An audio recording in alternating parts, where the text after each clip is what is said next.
Sarah noted that all 5 men shared certain characteristics beyond their formal attire.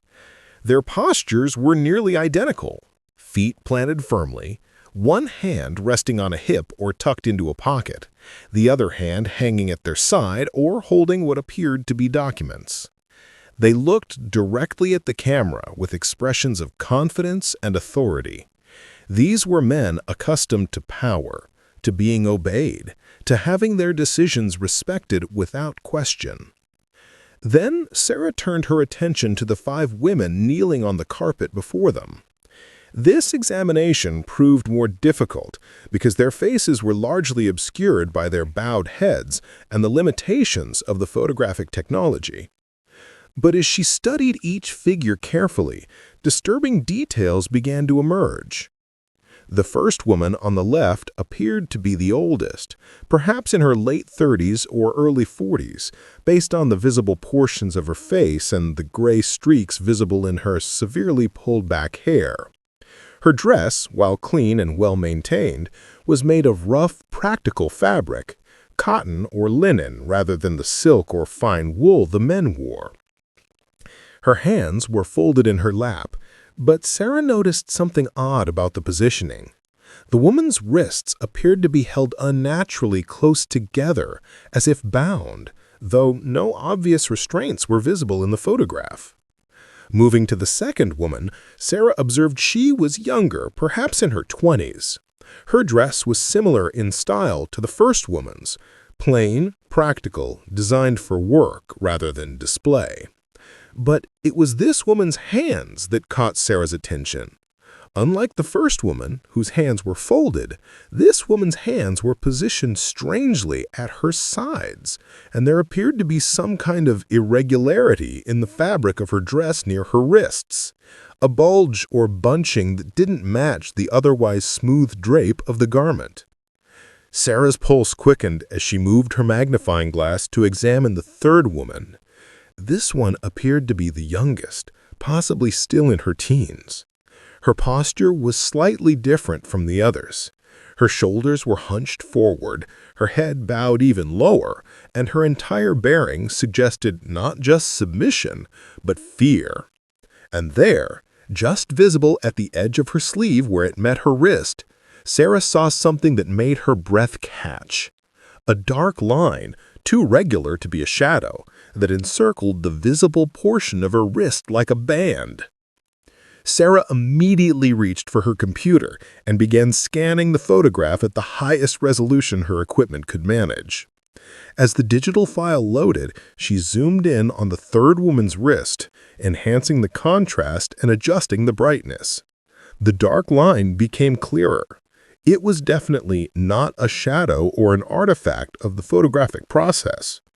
It appeared to be some kind of restraint, possibly metal, possibly leather, worn beneath the sleeve of the dress, but visible at the edge where fabric met skin. Sarah knew she needed more sophisticated analysis than her standard museum equipment could provide. Digital enhancement. She contacted Dr. James Park, a colleague at Georgetown University, who specialized in forensic analysis of historical photographs. James had worked on several high-profile cases where digital enhancement had revealed details in old images that had been invisible to previous generations of researchers.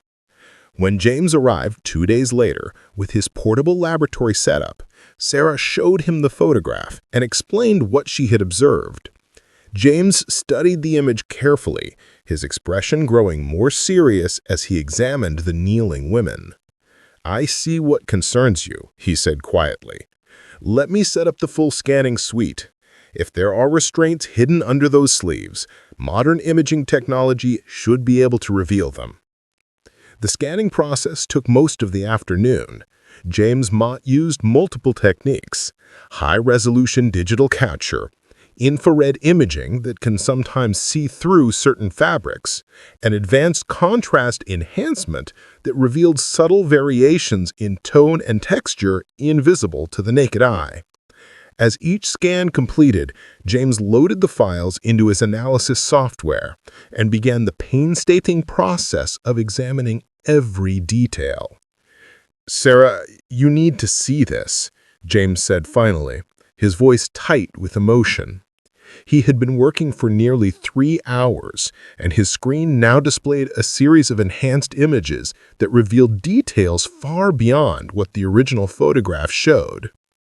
Sarah moved to stand beside him, looking at the screen. James had isolated and enhanced the wrists and lower arms of all 5 women. What the enhancement revealed was deeply disturbing.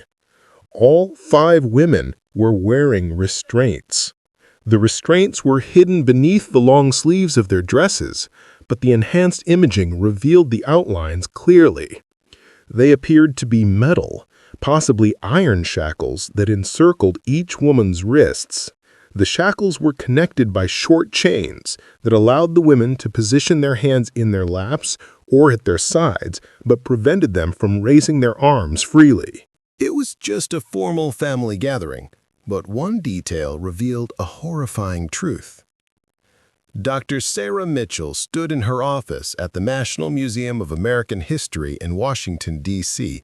on a cold January morning in 2025, carefully unwrapping a package that had arrived without warning 3 days earlier. As the museum's lead curator for 19th century social history, she received donations regularly, but this one had arrived under unusual circumstances. There was no return address, no accompanying letter, only a small note card tucked inside that read, "This photograph has been hidden in my family for 150 years. It's time the truth was known." The frame was heavy, crafted from ornate mahogany with intricate carvings typical of the 1870s. As Sarah lifted away the final layer of protective wrapping, the photograph itself came into view, a large-format albumin print, remarkably well preserved, mounted on thick cardboard backing. The image showed a formal interior scene, a spacious room with tall windows casting dramatic light across wooden floors. An ornate carpet lay in the center, with simple but elegant furniture arranged around the space. But it was the people in the photograph that immediately captured Sarah's attention. 10 figures were arranged in a striking composition that spoke of hierarchy and formality. 5 men stood in a line, all dressed in expensive dark suits with bow ties and patterned waistcoats. They appeared to range in age from perhaps their late 20s to mid-50s. Their postures were rigid and formal, in the manner required by the long exposure times of early photography. Their expressions were serious, almost stern, conveying authority and social standing. In front of them, positioned on the carpet in what appeared to be a deliberate arrangement, 5 women knelt. They wore plain, simple dresses in light colors, white or pale gray, with long sleeves and high necklines. Their hair was pulled back severely, and unlike the men whose faces showed clear individual features, the women's heads were bowed, their faces partially obscured as they looked downward. Their hands were positioned in their laps, folded or clasped in postures of submission.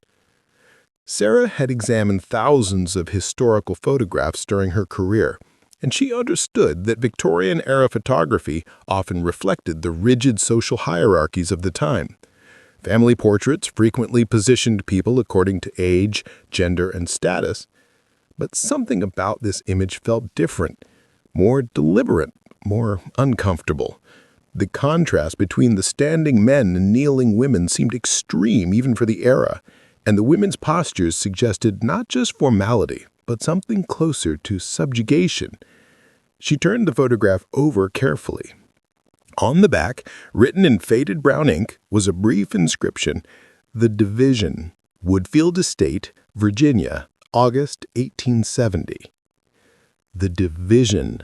The phrase sent a chill through Sarah. She immediately thought of property division, inheritance settlements, the formal legal processes by which estates were distributed after death. But why would women be kneeling during such a proceeding? And why did this anonymous donor feel the photograph had been hidden and that the truth needed to be known? She set the photograph on her desk under her examination lamp and reached for her magnifying glass. She would need to study every detail of this image because her instincts, honed by years of historical research, told her that this photograph contained a story far more disturbing than a simple family gathering. Something about the division had been deliberately concealed for a century and a half, and someone had finally decided it was time for that secret to be revealed. First, examination. Sarah spent the next several hours conducting a preliminary examination of the photograph, documenting every visible detail before moving to more advanced analysis. She photographed the image from multiple angles, noting the quality of the print, the style of the frame, and the condition of the mounting. Everything confirmed that this was an authentic photograph from the early 1870s, professionally produced by someone with significant skill. Using her magnifying glass, she began a systematic examination of each figure in the photograph, starting with the 5 men. The first man on the left appeared to be the oldest, perhaps in his early 50s, with graying hair and a full beard in the style popular during the period. His suit was exceptionally well tailored, and he wore a gold watch chain across his waistcoat, signs of considerable wealth. The second and third men appeared to be younger, perhaps in their 30s, with similar facial features that suggested they might be brothers.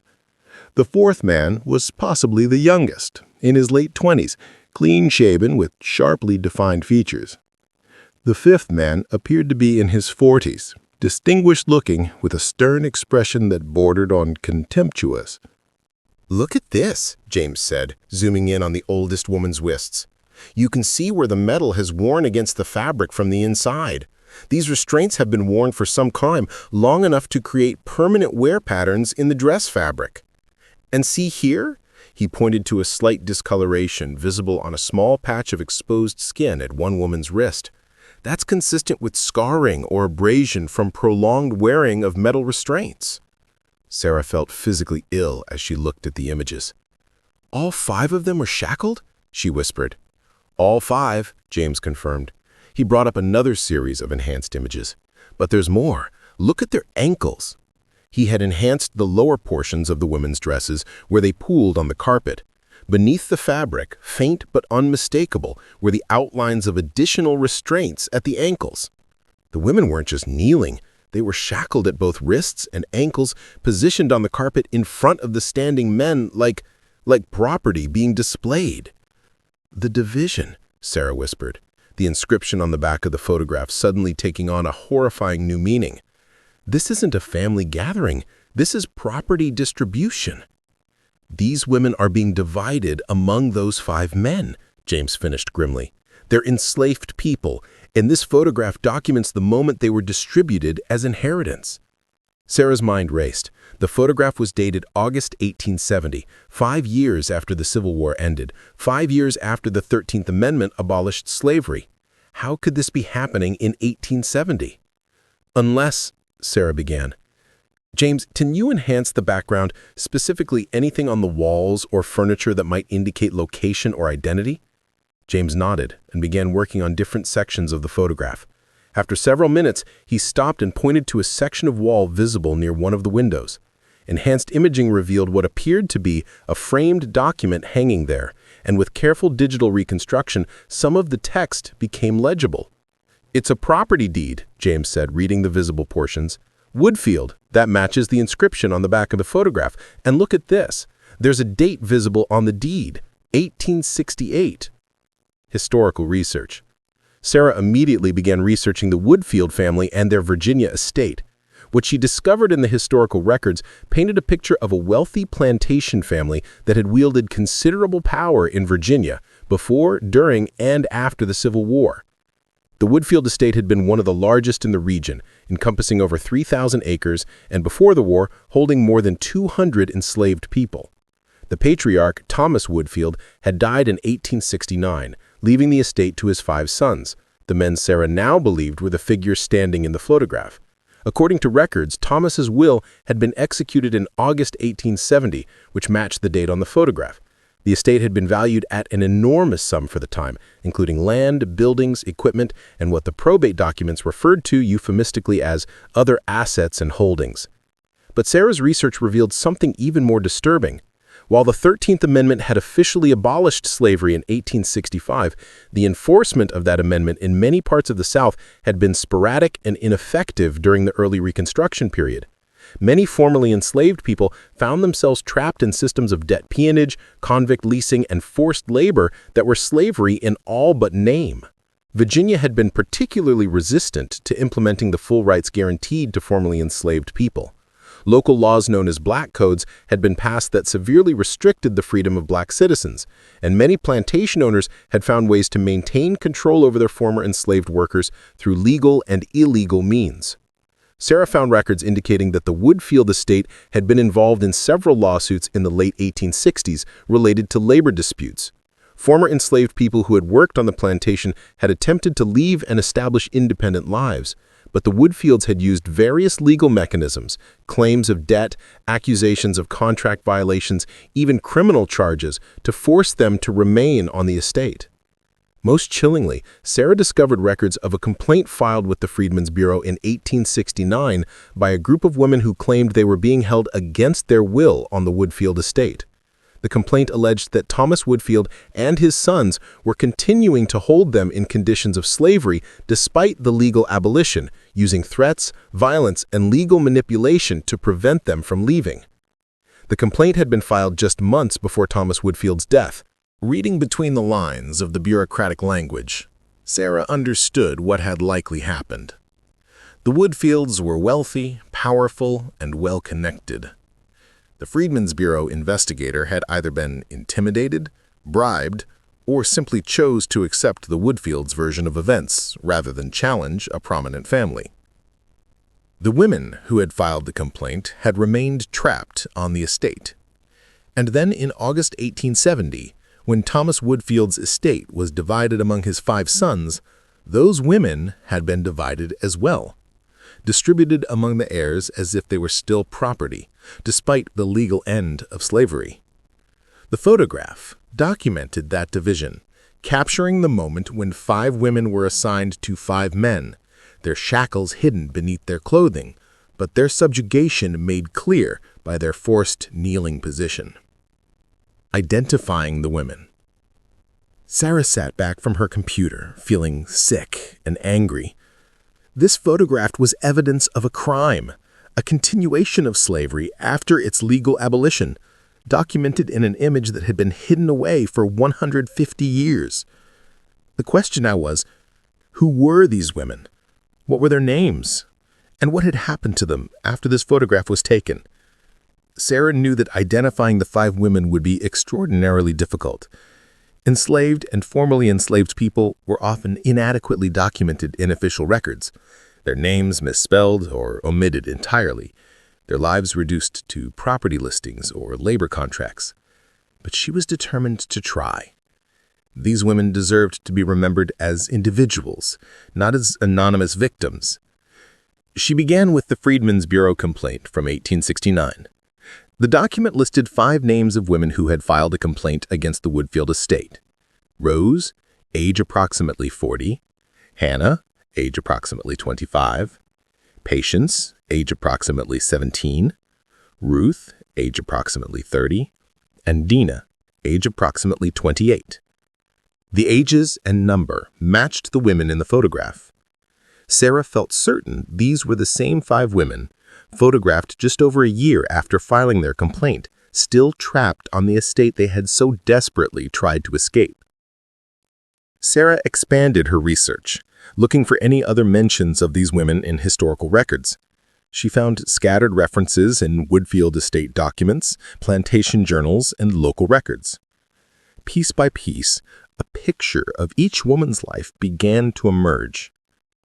Rose appeared to be the oldest of the 5.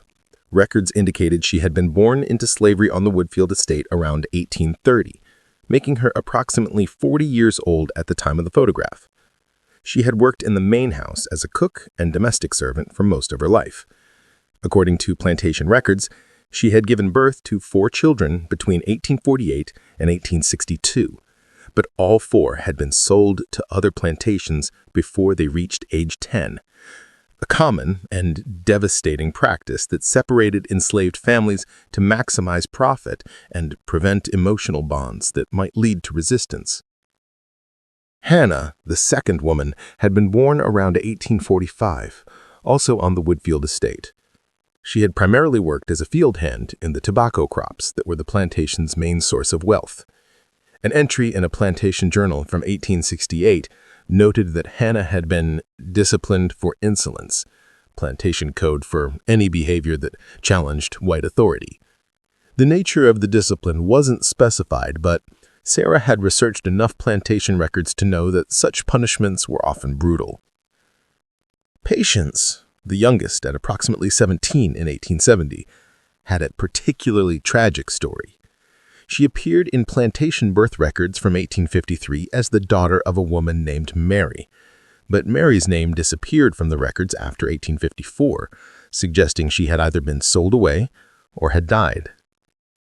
Patience had grown up on the estate without her mother, working as a domestic servant from childhood. An 1869 document indicated she had been assigned to the household of Master Robert Woodfield, the second of Thomas Woodfield's sons after Thomas's death, which meant she had effectively been given to him as property, despite the legal end of slavery. Ruth, approximately 30 years old, had not been born on the Woodfield estate. Records indicated she had been purchased by Thomas Woodfield in 1858 from a plantation in North Carolina. The sale document coldly listed her skills: fieldwork, cooking, washing, sewing. Ruth had been separated from whatever family she had in North Carolina and brought to Virginia, where she had worked for the Woodfields for over a decade.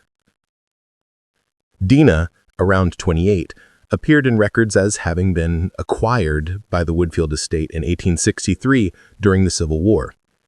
The circumstances of her arrival weren't clear from the documents Sarah found, but she suspects Dina might have been a refugee from another plantation that had been disrupted by the war, or possibly someone who had attempted to escape slavery during the chaos of the war years, only to be captured and forced into service at the Woodfield estate. As Sarah compiled these fragmentary details into profiles of the 5 women, she was struck by how the official records reduced them to labor value and property status.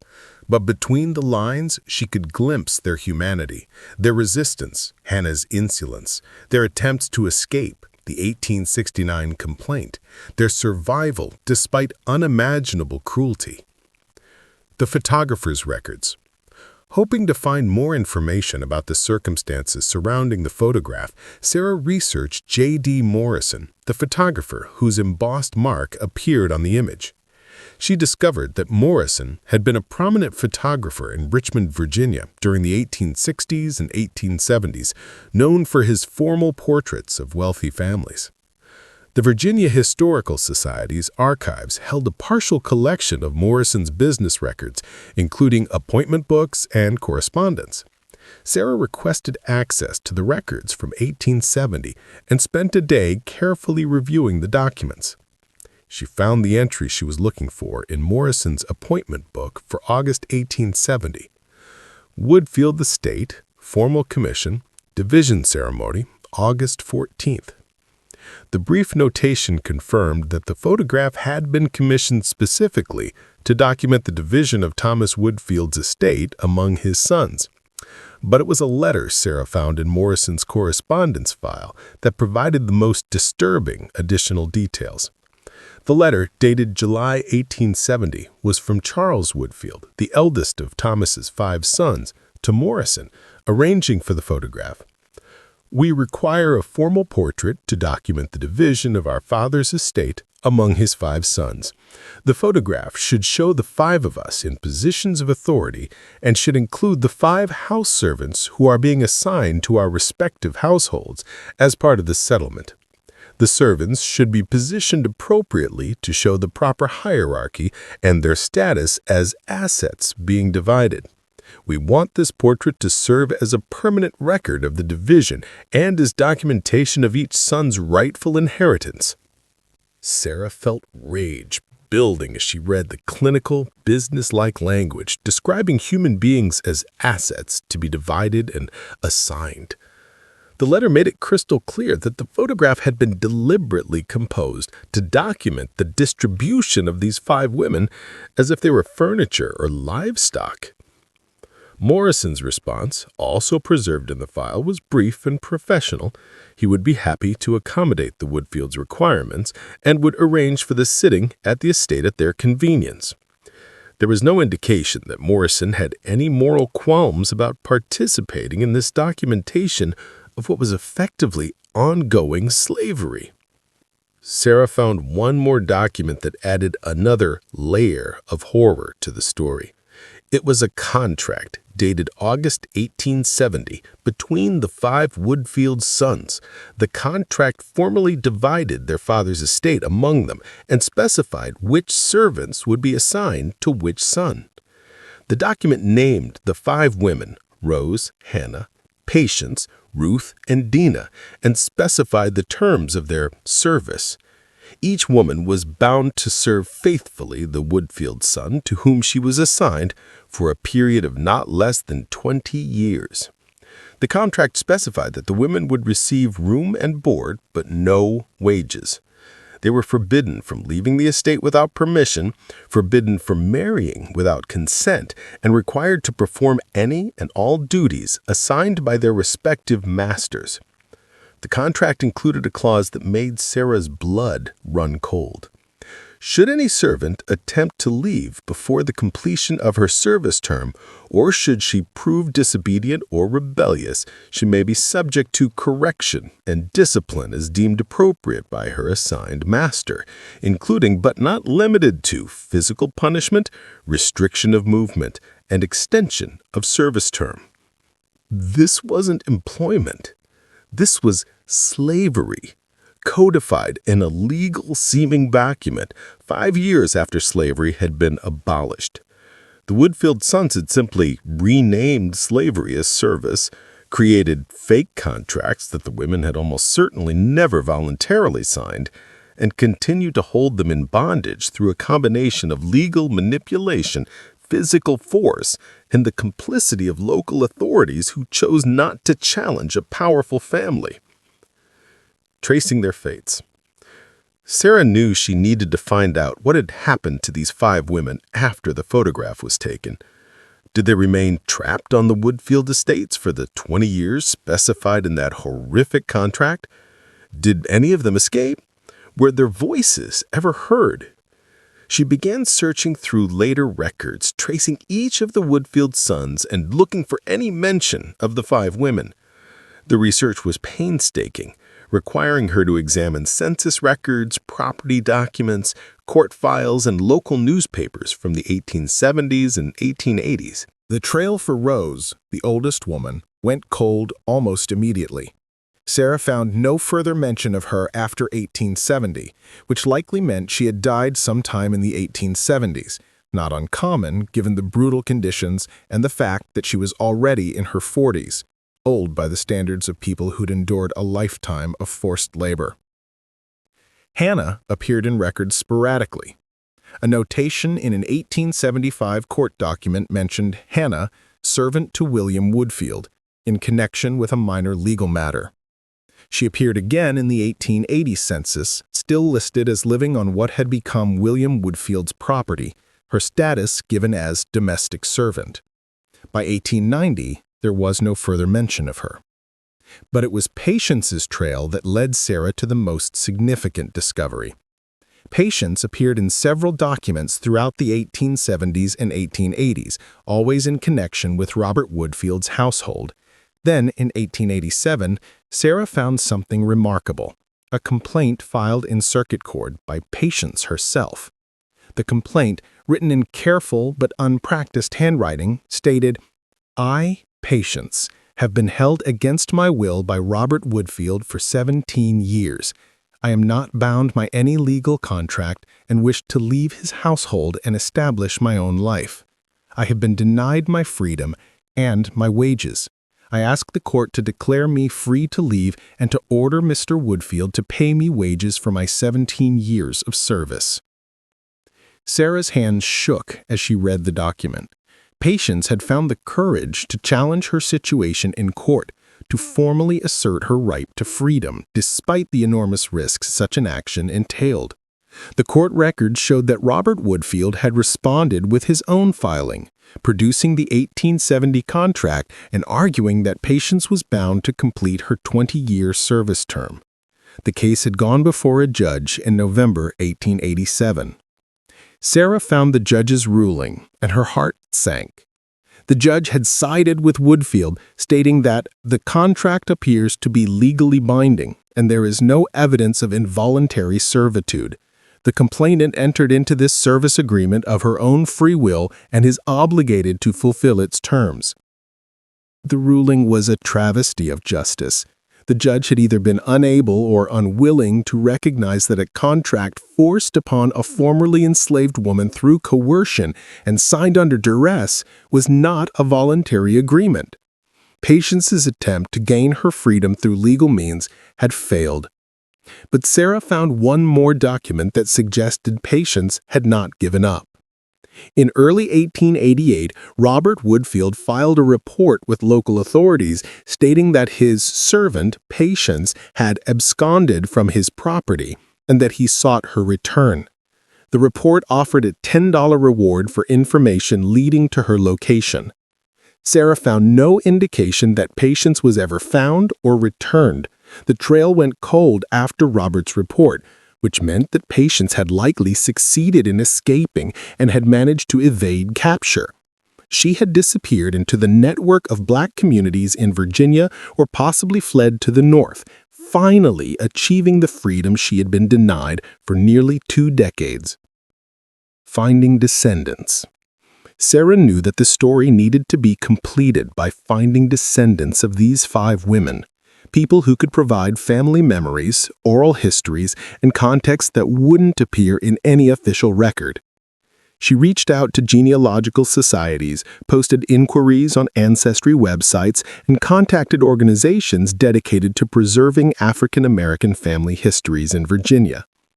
The response was slower than she had hoped, but eventually she received an email from a woman named Jennifer Washington, a 62-year-old librarian living in Philadelphia. Jennifer explained that her grandmother had told stories about an ancestor named Patience, who had been held in forced servitude on a Virginia plantation after the Civil War and who had eventually escaped to freedom. My grandmother said that Patience made it to Philadelphia in 1888. She was taken in by a black church community there and eventually married and had children. She lived until 1920. My grandmother was her granddaughter and knew her personally. Patience told her grandchildren about her experiences, though she found it painful to speak of those years. She said she had been photographed once, forced to kneel before the men who held her captive, and she had vowed that day that she would someday be free. Sarah arranged a video call with Jennifer, who shared what had been passed down through the family about Patience's life. After escaping the Woodfield estate in 1888, Patience had indeed made her way north, traveling at night and receiving help from networks of black families who assisted people fleeing oppressive situations in the South. In Philadelphia, she had found work as a seamstress, married a man named Samuel Washington, and had 3 children. Patience never went back to Virginia, Jennifer explained. She was too afraid that the Woodfields would try to reclaim her. She lived her entire life in Philadelphia, and by all accounts, she was determined to give her children opportunities she had been denied. All 3 of her children learned to read and write. Her son became a teacher. One daughter became a nurse. And the other daughter, my great-grandmother, became a business owner.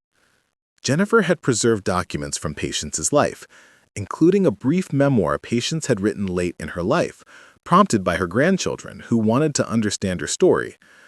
Sarah asked if she could see the memoir, and Jennifer scanned and sent it. Patience's memoir was written in simple but powerful language. She described her childhood on the Woodfield estate, the hope that had come with news of slavery's abolition, and the crushing disappointment when nothing really changed for her and the other women. She wrote about the photograph, "They made us kneel before them while a photographer made our picture. We wore chains beneath our dresses so we could not run.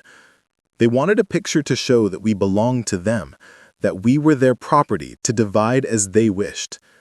I vowed that day that I would not remain their property forever, no matter what papers they forced me to sign or what lies they told. Patience described her years of forced servitude, the brutality and degradation she endured, and her growing determination to escape. She had planned carefully, saving small amounts of money she occasionally received as tips when she was permitted to do work for people outside the Woodfield household. She had made contacts with free black communities in the area, and in January 1888, when Robert Woodfield was away on business, she had simply walked away and kept walking. I was 35 years old when I finally became truly free, Patience had written. I had spent my entire life until then under the control of others, first as an enslaved child, then as a supposedly contracted servant who was really just enslaved by a different name. When I finally walked away and no one came after me, when I realized I was really free, I wept for hours, but they were tears of joy. The exhibition. Sarah worked for 6 months to prepare a comprehensive exhibition around the Woodfield photograph.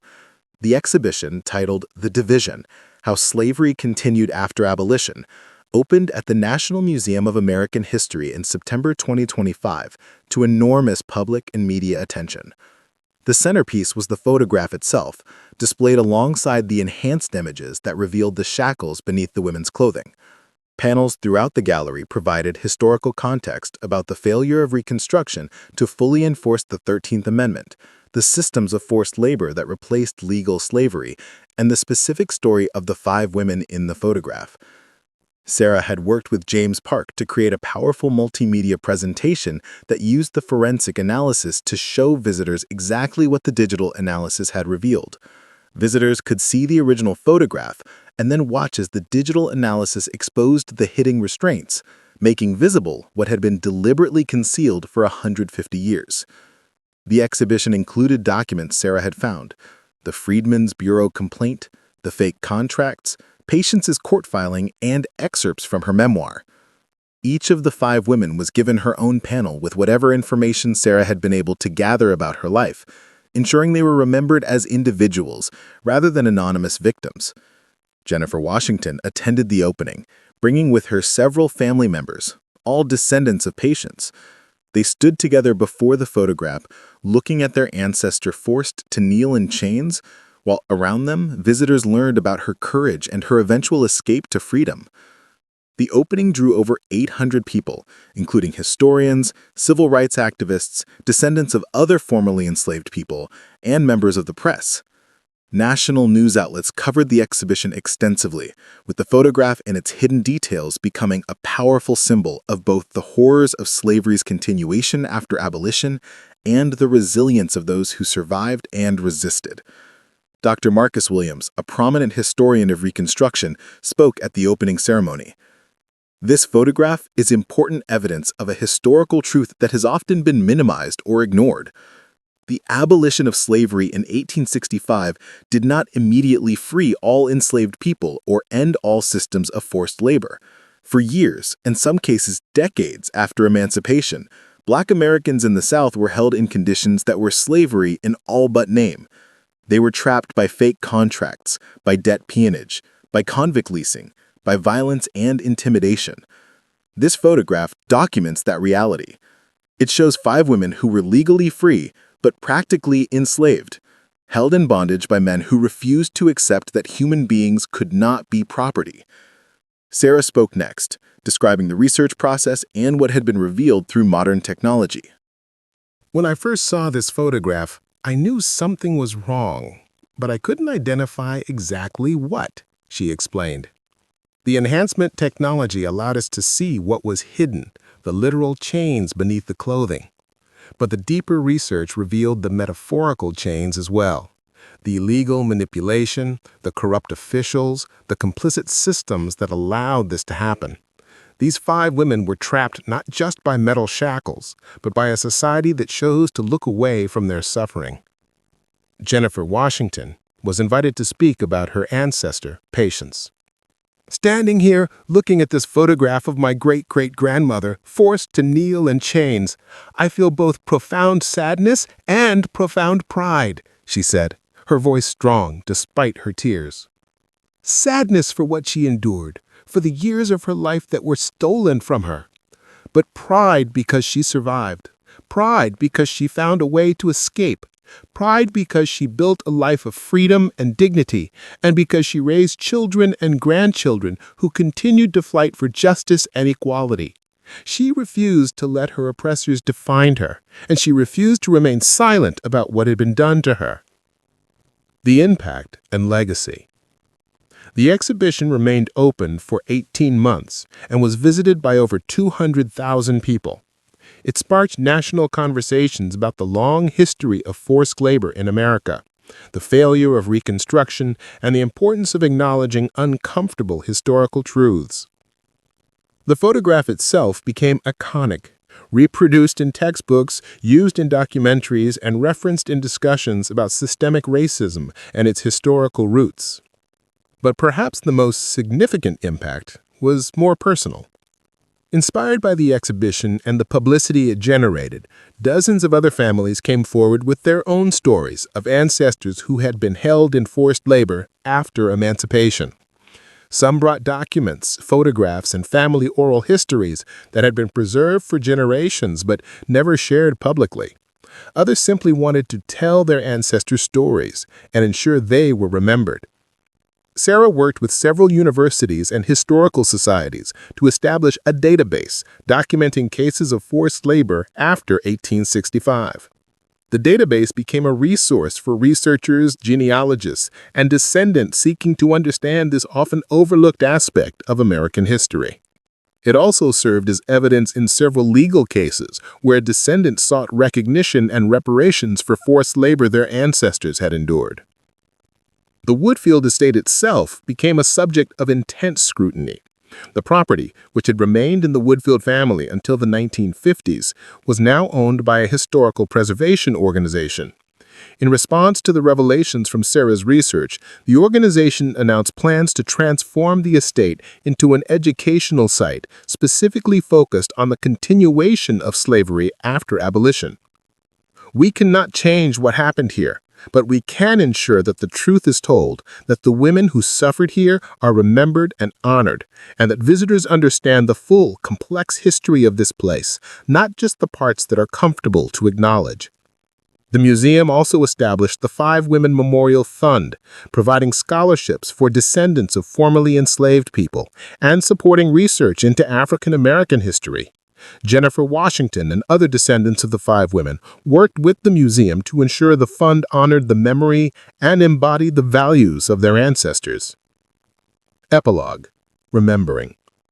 1 year after the exhibition opened, Sarah stood in the gallery on a quiet afternoon watching a teacher guide a group of high school students through the display. The students stopped before the photograph, listening intently as their teacher explained what they were seeing. "Look at how the photographer composed this image," the teacher said. "The men standing, positioned above, the women kneeling, forced into positions of submission. This isn't just a photograph. It's a deliberate staging meant to reinforce hierarchy and demonstrate power. The men who commissioned this photograph wanted a permanent record showing that they controlled these women, that they could force them to kneel, that they could divide them up like property." One student raised her hand. "But the women weren't really property anymore, right? Slavery was over legally." "Yes, the 13th Amendment had abolished slavery 5 years before this photograph was taken. But as this image and the research that uncovered its secrets demonstrate, the legal end of slavery didn't immediately end all systems of forced labor. These 5 women were trapped by fake contracts, by local authorities who wouldn't help them, by a society that valued the power and wealth of white men over the freedom and humanity of black women. They were legally free, but practically enslaved." "What happened to them?" another student asked. The teacher pointed to the panel describing Patience's escape. "We know that at least one of them, Patience, the youngest, eventually escaped and built a life of freedom in Philadelphia. Her descendants are here today, living proof that she survived and persevered. For the others, the historical record is less complete.